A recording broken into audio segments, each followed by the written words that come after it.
ضیاء الحق کے دور میں اتنے معاملات ہو گئے کہ ان کو واپس آنے دیا گیا، لیکن فوج نے کبھی بھی ان کو حکمران کے طور پر، وزیر اعظم کے طور پر تسلیم نہیں کیا، اور صاف ظاہر ہے کہ ان کو چند ماہ کے بعد ہی واپس چھوڑنا پڑا پرائم منسٹرشپ کو۔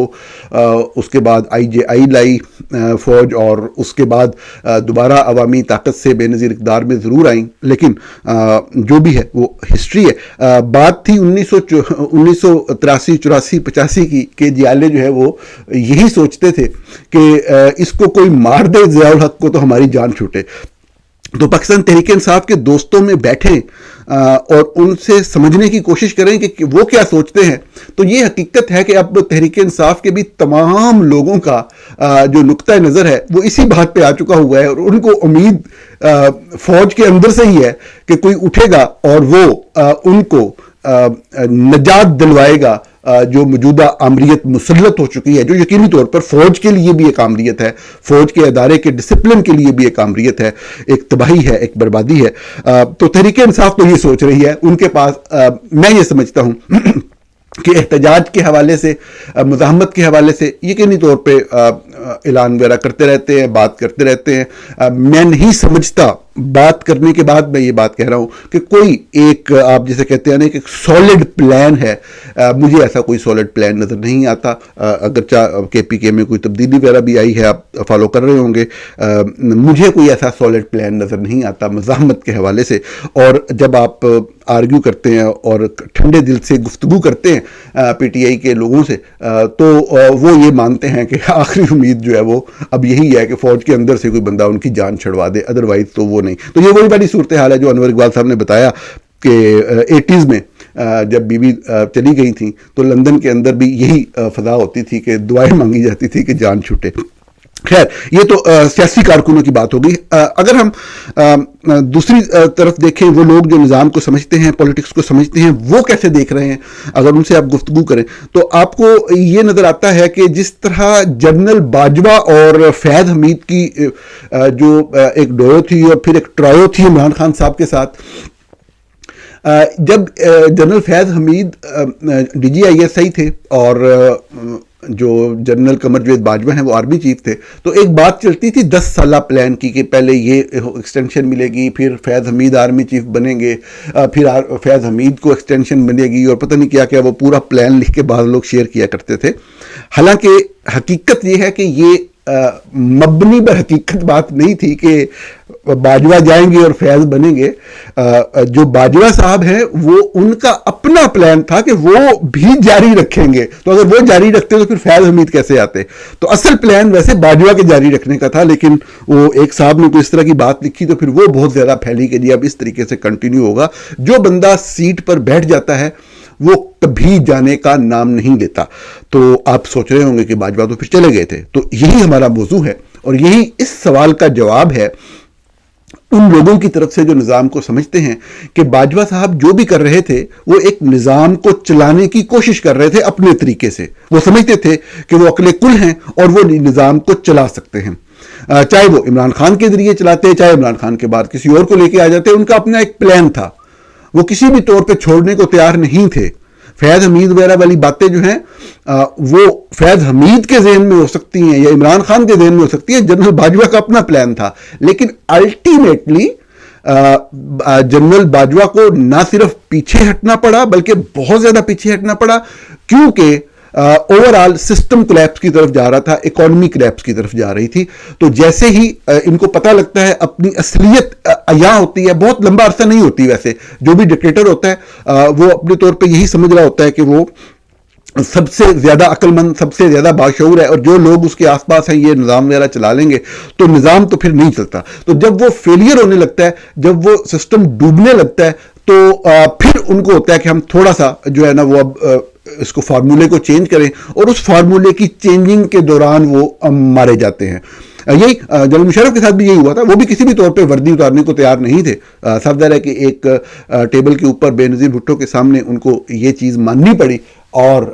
ان کی ٹیم کو پیپل پارٹی کی ٹیم کے سامنے یہ شرط الٹیمیٹلی ماننی پڑی، اور اس شرط کے نتیجے میں صاف ظاہر ہے کہ وہ وردی اتارتے گئے، اور صاف ظاہر ہے وردی اتارتے گئے تو ختم ہوتے گئے۔ ان کے حوالے سے پہلی چیز تو یہی ہے کہ یا تو سسٹم پوری طرح کولیپس کی طرف جائے تو ان کو احساس ہوگا اور یہ منہ چھپا کے بھاگنے کی کوشش کریں گے۔ پریکٹیکلی بات ایک تو یہ ہے، اس کے امکانات کتنے ہیں اس کے اوپر بھی آتے ہیں۔ ایک دوسری صورت یہ ہے کہ ہوس اقتدار میں انسان بڑھتا چلا جاتا ہے۔ اب سب کچھ پاکستان کے اندر، تمام ادارے، تمام محکمے، ہر کمپنی، ہر بزنس، ہر چیز جو ہے نا وہ عاصم منیر کے پنجوں کے نیچے میں ہے، ہر چیز اس کے کنٹرول میں ہے۔ چڑی پر نہیں مار سکتی اس وقت جس طریقے سے عاصم منیر نے اس پورے نظام کو جکڑا ہوا ہے۔ لیکن ہو سکتا ہے ایک دن آس پاس بیٹھا ہوا کوئی بندہ ان کے دل میں یہ خواہش ڈالے کہ جی آپ ایک پولیٹیکل آفس بھی لے لیں، آپ لینا چاہیں تو 1 منٹ لگے گا، آپ لیں۔ تو اگر وہ اس طرف جاتے ہیں تو وہ بھی ایک امکان، پولیٹیکل آفس میں جیسے ہی بندہ انٹر ہوتا ہے تو صاف ظاہر ہے کہ اس کا وہ جو ایک چاہے وردی پہنے رکھے بندہ، ایک جو پولیٹیکل، ایک جو دوسرا وہ پاور والا معاملہ ہوتا ہے وہ تھوڑا سا ویک ہوتا ہے، کمزور ہوتا ہے۔ تو یہ ہے وہ صورتحال کہ پی ٹی آئی کے لوگ کیا سوچ رہے ہیں عاصم منیر کے جانے کے بارے میں، کہ ان کو صرف فوج سے امید ہے کہ فوج کے اندر سے کوئی شخص اٹھے گا اور وہ ان کو نجات دلائے گا۔ اور دوسری چیز جو لوگ نظام کو سمجھتے ہیں وہ یہی سمجھتے ہیں کہ یہ سسٹم جو ہے وہ کولیپس کرے، مکمل طور پہ ناکام ہو تو شاید کسی کو احساس ہو، ادروائز نہیں۔ لیکن سسٹم کے کولیپس ہونے کے حوالے سے اگر آپ دیکھیں کس کس شعبے میں کیا کیا چیز ہو رہی ہے، ہر چیز تباہی اور بربادی کی طرف جا ضرور رہی ہے، کہیں پہ بھی آپ کو کوئی انڈیکیٹر نظر نہیں آتا۔ جو صورتحال ہے وہ آئی ایم ایف کی لیٹسٹ رپورٹ میں آپ کے سامنے ہے۔ ایس آئی ایف سی کے بارے میں جو باتیں لکھی گئی ہیں، جس طریقے سے اس ادارے کو ایک امیونٹی دے کر ہر حوالے سے مکمل کنٹرول دے دیا گیا ہے بہت سارے شعبوں کا، جو اسٹیٹ نے، ریاست نے ڈیکڈز میں ایسٹس بنائے تھے، جو سب سے قیمتی ایسٹس سے جہاں سے کوئی پیسہ آ رہا تھا وہ سارے اس کے کنٹرول میں دے دیے۔ لیکن ہمیں جو نتیجہ نظر آتا ہے اس کا، وہ شہباز رانا صاحب کی آپ رپورٹنگ پڑھ لیں پچھلے چند دنوں کی، کہ کیا صورتحال ہے اکانومی کی، فورن انویسٹمنٹ کی کس طرف جا رہی ہے۔ لیکن میں یہ سمجھتا ہوں کہ جو پاکستان کی ریاست کے چند لوگوں کا ایک دلال کا کردار ہے علاقے کے اندر سپر پاورز کے لیے، اس کی وجہ سے انجیکٹ ہوتا رہیں گے فنڈز۔ جب بھی یہ کولیپس کرنے لگیں گے تو یہ نظام چلتا ہی رہے گا انٹل انلیس کوئی بڑی انہونی نہ ہو جائے۔ تو یعنی بات کو کنکلوڈ یوں کیا جا سکتا ہے کہ جو پی ٹی آئی سوچتی ہے وہ اپنی جگہ پہ کہ کیسے خاتمہ ہوگا، لیکن جو نظام کو سمجھنے والے لوگ ہیں وہ یہ سمجھتے ہیں کہ جب یہ خود سے سسٹم جو ہے جو چل رہا ہے یہ کولیپس کی طرف جائے گا تو پھر وہ نکلیں گے، اور اس کے امکان چونکہ ایک سپورٹ حاصل ہے، وہ جو ایک رول پلے کر سکتا ہے پاکستان، اس کی وجہ سے تو وہ بھی مشکل نظر آتے ہیں۔ یعنی اوورآل ایک آپ کہہ لیں کہ ایک بلیک پکچر ہے، ایک آپ کو مستقبل کے اندر سیاہی ہی سیاہی نظر آتی ہے، اندھیرا ہی اندھیرا نظر آتا ہے، روشنی کے امکانات بہت کم ہیں۔ زمینی حقائق کو مد نظر رکھتے ہوئے تو یہی تجزیہ بنتا ہے۔ ایک صاحب وہ کوئی سیاست میں آنے کی بات کر رہے ہیں، سیاست میں آنا ہر کسی کا حق ہوتا ہے، میں سمجھتا ہوں کہ کسی کو بھی اس حوالے سے ڈسکریج نہیں کرنا چاہیے، بالکل یہ کلیئر بات ہے۔ اور اگر کوئی کسی ادارے کی کہنے پہ آ رہا ہے تو میرا نہیں خیال کہ آپ کو کسی کے اوپر بھی کسی بھی حوالے سے اعتراض کرنے کا حق حاصل ہے، جب تک وہ خود سے کہے نہ، یا اس کی کوئی پالیسی یا کہی ہوئی بات اس شخص کی جس کو بارے میں آپ سمجھ رہے ہیں کہ پیچھے فوج ہے یا آئی ایس آئی ہے، جب تک وہ ان کے پلان یا ایجنڈے کی ان لائن ود دیٹ کوئی بات نہ کرے، تب ان کا تو ایجنڈا اور پلان تو اگر کوئی ہو بھی صحیح تو وہ صرف دفاعی نوعیت کا ہونا چاہیے نا۔ لیکن افسوس ہے کہ پاکستان میں پولیٹیکل ایجنڈاز بھی ہوتے ہیں ان کے، تو وہ جو پولیٹیکل ایجنڈا کی لائن میں بات کرے پھر تو آپ اعتراض کر سکتے ہیں، ادروائز میں سمجھتا ہوں اخلاقی طور پہ یہ بہت غلط بات ہے کہ کوئی بھی شخص سیاست میں آنا چاہے اس کی حوصلہ افزائی ہونی چاہیے، حوصلہ شکنی نہیں ہونی چاہیے۔ لیکن میرا موضوع مختلف ہے۔ میرا موضوع کسی شخص کے حوالے سے نہیں، اس لیے میں نے نام نہیں لیا، کہ یہ ایک جگہ پہ کہا گیا کہ جی میں مطلب قرآن پہ حلف دے کر کہتا ہوں کہ مجھے آئی ایس آئی لانچ نہیں کر رہی. تو بات یہ ہے کہ یہ بات کرنا اس لیے بھی ضروری تھا کہ آئی ایس آئی جس طرح آپریٹ کرتی ہے خصوصاً پاکستان کے اندر، دیگر انٹیلیجنس ایجنسی اس طریقے سے آپریٹ نہیں کرتی. پاکستان میں آئی ایس آئی کے آپریٹ کرنے کا ایک بہت ہی یونیک جو ہے وہ ماڈل ہے. ہمارے ہاں بعض اوقات لوگ جب بھی کسی فرض کریں حملہ ہوتا ہے نا، تو الزام آتا ہے جی اداروں نے کروایا، مطلب آئی ایس آئی نے کروایا. تو لوگ سمجھتے ہیں کہ اس کے مراد یہ ہے کہ کوئی آئی ایس آئی کا کوئی افسر تعینات ہے فلان جگہ پہ اور وہ اٹھا ہے، اس نے کوئی گن نکالی ہے اور وہ گیا ہے اور اس نے جا کے گولی مار دی ہے. نہیں، ایسا کبھی بھی نہیں ہوتا ہے. ایسا بہت کم آپ کہہ لیں 1% واقعات کے اندر ڈائریکٹ انوالومنٹ ہو سکتی ہے کسی بھی اس طرح کے واقعے کے حوالے سے. ہوتا کیا ہے؟ ہوتا یہی ہے کہ یہ لوگ چونکہ ان کے پاس پوری طرح پاور ہوتی ہے، تمام اداروں کا کنٹرول ہوتا ہے، بجٹ ان لمیٹڈ ہوتا ہے، تو یہ لوگ جو ہے وہ اپنے لوگوں کو پلانٹ کرتے ہیں مختلف جگہوں کے اوپر. اور وہ لوگ جو ہوتے ہیں وہ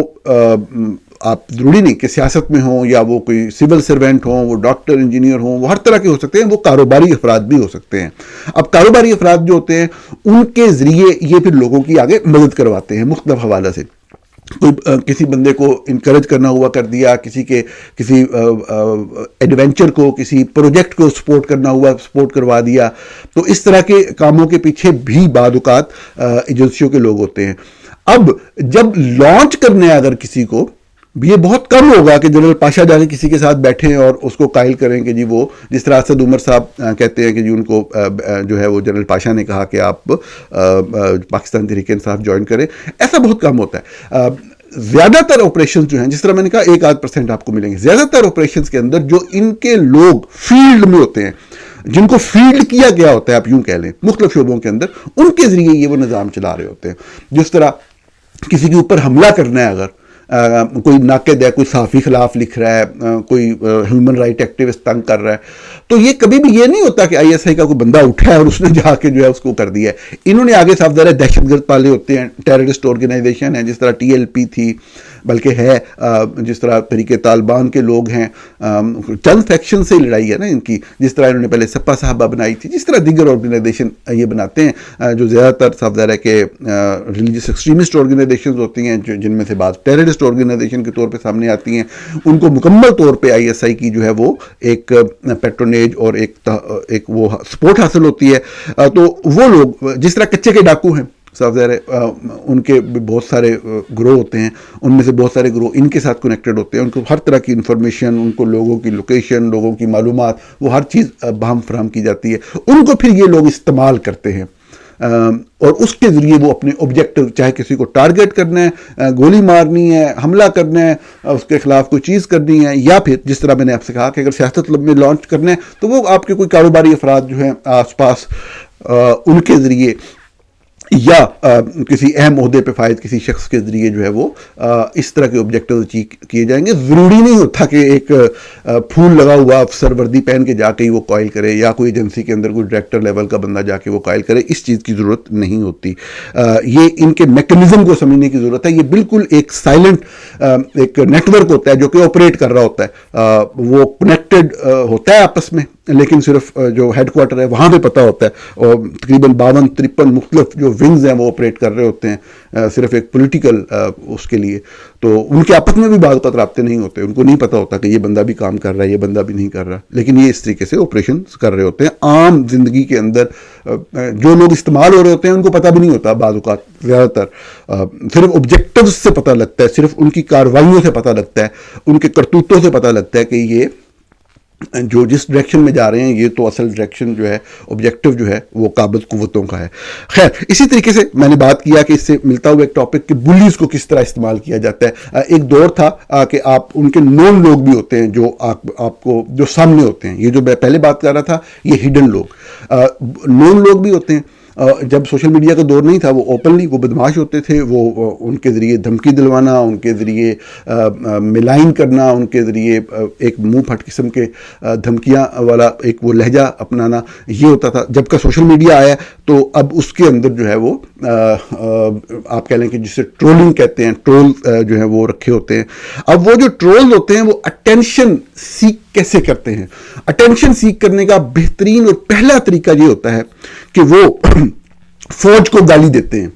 فوج کو غلط کہتے ہیں، آئی ایس آئی کو غلط کہتے ہیں. یہ ان کا طریقہ کار ہوتا ہے اٹینشن گریب کرنے کا، مجمع لگانے کا. جب مجمع لگ جاتا ہے تو پھر وہ چن کے جو ہے وہ جو بھی فوج کے مخالف لوگ وائسز ہوتی ہیں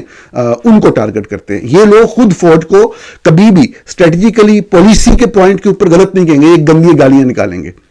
یہ ان کی پہچان ہوتی ہے. لیکن جہاں پہ اسٹریٹجک مفاد آئے گا فوج کا اور آئی ایس آئی کا، وہاں پہ وہ جو بھی شخص اس کو ہٹ کر رہا ہوگا یہ اس کو ٹارگٹ کریں گے. اور یہ ایک لمبی ہسٹری ہے. یہ سب سے اہم نقطہ یہ سننے اور سمجھنے کا ہے کہ فوج کی ہمیشہ سے یہ ہسٹری رہی ہے، right from the era of general Ayub Khan. یہی ہے کہ مجھے زیادہ نہیں پتا، لیکن ضیاء کے دور کے اندر بھی یہ اپنایا گیا اور مشرف کے دور کے اندر تو بہت زیادہ اپنایا گیا. کیا کہ آپ پہلے ایک قبضے کا مرحلہ ہوتا ہے کہ آپ مشرف آتا ہے، وہ سارے قوانین کو تہس نہس کر کے زور زبردستی تشدد ہر چیز کر کے جب کمپلیٹ کنٹرول ہو جاتا ہے نا، تو پھر چند لوگ لانچ ہوتے ہیں میڈیا میں بھی اور دیگر جگہ پر بھی جو فوج کے خلاف بولتے ہیں. یہ اگر آپ غور سے سن رہے ہیں تو یہ وینٹ کرنا ہوتا ہے. یہ جو کہ لوگوں کے اندر جو اب غصہ بھر چکا ہے اب اس کو نکالا جائے، تو لوگ تو ڈرے ہوئے ہیں، وہ تو کوئی ضرورت ہی نہیں کرتا اس وقت جب سارا کنٹرول اور قبضہ مکمل ہو چکا ہوتا ہے. یہ خیال کریے گا، یہ الرٹ رہیے گا. ابھی چند لوگ آئیں گے کیونکہ اب قبضہ کنٹرول مکمل ہو گیا ہے. اب چند لوگوں کو کہا جائے گا اب آپ جائیں، آپ بولیں. آپ کو لگے گا کہ یہی صحافی جنہوں نے پورے قبضے کے عمل میں قبضے کو مکمل کروایا ہے، اب یہ فوج میں تھوڑی تھوڑی تنقید کر رہے ہیں، تھوڑی تھوڑی نہیں، وہ وہی اسی پروسیس کا حصہ ہوگا جو وینٹ فوج خود سے کرتی ہے نا. تو اس کا یہ طریقہ کار ہوتا ہے. جب قبضے ہو رہا ہوتا ہے اس کو پوری طرح وہ جسٹیفائی کرتے ہیں. تو ابھی آپ کو بہت سارے لوگ نظر آئیں گے، لیکن جو بولیز ہوتے ہیں اس کو اب جس طرح میری فیملی روزانہ کی بنیاد کے اوپر کوئی نہ کوئی ایکشن پاکستان میں مقیم میری فیملی کے خلاف لیا جاتا ہے، اور جیسے ہی ایکشن لیا جاتا ہے یہ جو بلیز بیٹھے ہوئے ہیں سوشل میڈیا کے اوپر، اسی لمحے بالکل کوآرڈینیشن کے ساتھ وہ اٹیک کرتے ہیں. آپ کو یاد ہوگا میں نے آصم منیر کے اوپر سٹوری کی چند ماہ پہلے، تو جس لمحے جو فوج نے ناک کیا میرے گھر کے اوپر اسی لمحے سوشل میڈیا کیمپین بھی لانچ کی گئی. ابھی 2 دن پہلے بھی فوج نے نیا ایک اٹیک میری فیملی کو ٹارگٹ کیا ایک حوالے سے. اسی وقت وہ صاحب ذرا لاہور کے اندر بھی اور ادھر مطلب پاکستان سے باہر بیٹھے ہوئے لوگ بھی سارے وہ آپ کہہ لیں کہ جو مل جاتے ہیں اور وہ مل کے پھر اٹیک کرتے ہیں. یہ طریقہ کار ہوتا ہے. اب اس میں جیتتا یا ہارتا کون ہے یہ اہم بات ہے. اور پھر آخری موضوع کی طرف چلتے ہیں. اس میں جو لوگ فیس کر رہے ہوتے ہیں وہ الٹیمیٹلی ہارتے ہیں. اس کی وجہ یہ ہے کہ آپ ہیومن بینگ ہوتے ہیں، آپ انسان ہیں، آپ کی لائف ہے، آپ کا ایک ہیلتھ ہے، آپ کی یہ ساری زندگی کے معاملات ہیں. جو فوج ہے وہ آپ کہہ لیں کہ ایک اس طریقے سے منظم ایک گروہ ہے کہ جس کے پیچھے پوری ریاست کی طاقت بھی ہے، بجٹ بھی ہے، پیسہ بھی ہے، پلاننگ بھی ہے، اور وہاں پہ شفٹوں میں کام ہو رہا ہے. وہ 8 گھنٹے بعد نیا افسر آ کے بیٹھ جاتا ہے، ایجنڈا اس کا وہی ہوتا ہے، وہ چلتا رہے گا. وہ افسر 1 2 3 5 10 ریٹائر ہو جائیں گے وہ، لیکن وہ جو قبضہ والی ایک پالیسی ہے جو ایسٹ انڈیا کمپنی کے دور سے چلتی چلی آ رہی ہے وہ موجود رہے گی. تو الٹیمیٹلی صاف ظاہر ہے کہ جب تک وہ ایک تحریک نہ بنے تو ہوتا کیا ہے کہ جو انڈیویجول فیس کر رہے ہوتے ہیں وہ الٹیمیٹلی صاف ظاہر ہے کہ وہ شکست کھا جاتے ہیں، وہ بیمار ہو جاتے ہیں، وہ چھوڑ جاتے ہیں. لیکن بہرحال یہ بڑی کوشش یہی ہوتی ہے اور ہونی چاہیے کہ جتنی آپ ایک سچ کے لیے آواز اٹھا سکیں وہ اٹھائیں. اور اس طرح کی جو فوج کی کارروائیاں ہیں اس سے مطلب ہے کہ آپ جتنا آپ اس کا ایک مقابلہ کر سکتے ہیں وہ ضرور کریں. آخری موضوع کی طرف چلتے ہیں اور یہ بہت اہم موضوع اس حوالے سے کہ یہ عموماً میں نے دیکھا، جیسا میں ابھی بات کر رہا تھا حملے کی، کہ جب وہ اٹیک میرے پہ لانچ کروایا گیا اس سال بلاسفیمی والی سٹوریز کے دوران، تو آپ نے دیکھا ہوگا فیکٹ فوکس کی ٹیم ممبرز کو بھی شدید ہراساں کیا گیا، انبلیویبل طریقے سے۔ پاکستان کی پوری تاریخ میں مثال نہیں ملتی جس طرح وومن جرنلسٹ کو جو ہے کیمپین چلائی گئی اور وہ کیا گیا۔ خیر وہ ایک ڈیفرنٹ معاملہ ہے، اس پہ ابھی میں بات نہیں کر رہا، اس پہ بعد میں بات کریں گے۔ لیکن مجھے جب اٹیک کیا گیا تو سب سے پہلے میری والدہ پہ اٹیک کیا گیا، میری ماں کو ٹارگٹ کیا گیا باقاعدہ۔ اب کیا ہوا کہ میں اور تو کچھ نہیں کر سکتا تھا، میں نے یہ فیصلہ کیا کہ ان لوگوں کو اب اس طرح سے کرنا ہے کہ جو شخص بھی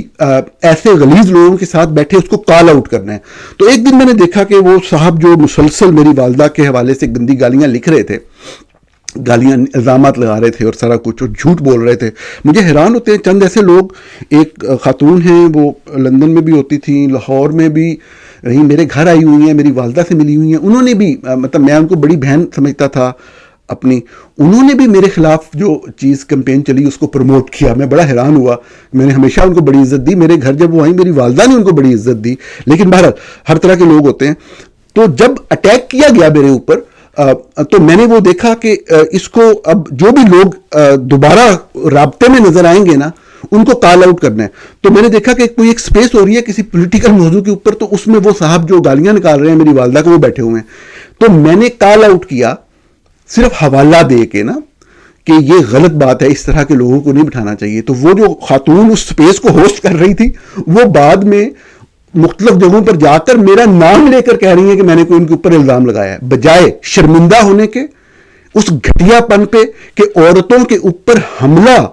کرنے والے شخص کو آپ پروموٹ کر رہے ہیں صرف اس لیے کہ ہم نے ایک خبر کی ہے، فیکٹ فوکس نے جرنلزم کی ہے، میرے گھر کی خواتین کے اوپر اٹیک کیا جائے، میری والدہ کو گالی نکالی جائے اور میں خاموش رہا۔ میں بڑا لمبا عرصہ خاموش رہا۔ وہ تو مجھے لوگوں نے بتایا کہ یہ جو اس طرح کی گندی اور غلیظ بات کرنے والے لوگ ہیں، کبھی ان کا بیک گراؤنڈ بھی دیکھیں، یہ شواہد ہیں، یہ ثبوت ہیں، یہ سارا مطلب ہے کہ بروتھلز تھے، یہ وہ چلاتے تھے، اور صرف وہاں پہ اس ماحول میں رہنے کی وجہ سے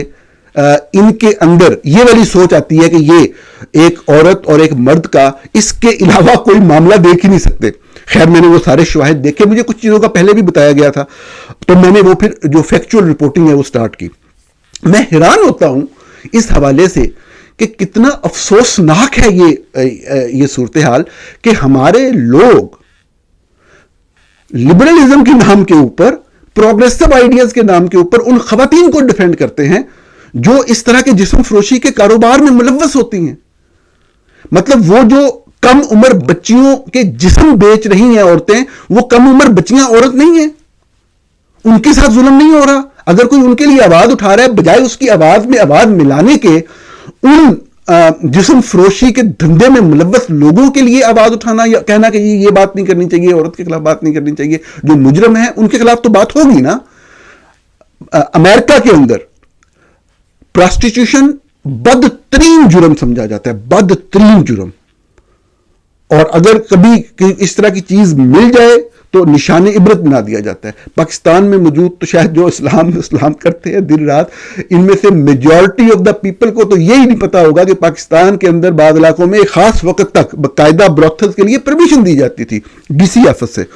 بہت سارے لوگ یہ حقیقت بھی نہیں جانتے اور اسلام کی باتیں کرتے ہیں۔ بدترین جرم ہے ہیومینٹی کے خلاف، اور تمام وائسز کو اس کے اوپر اکٹھا ہونا چاہیے، خصوصاً جو ہماری فیمنسٹ وائسز ہیں